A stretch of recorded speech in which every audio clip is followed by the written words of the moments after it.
It is easy to use as Astepro Allergy nasal spray. Follow these key steps and you will be a pro in no time. To begin, open the package and remove the bottle from the carton.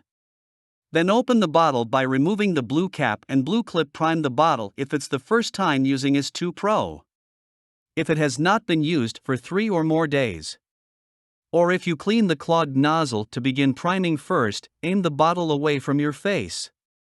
Hold the bottle with your thumb underneath and the spray nozzle between your fingers and pump until a fine mist appears. Before using Pro, blow your nose to clear your nostrils. Now you're ready to start. Tilt your head downward towards your toes.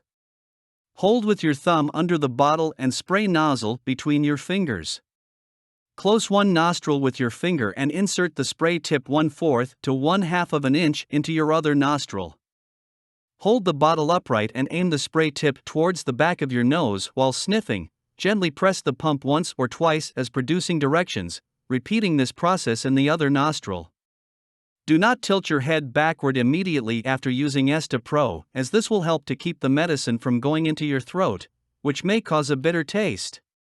When finished, wipe the spray tip with a clean tissue or cloth and put the blue cap and blue clip back on the bottle.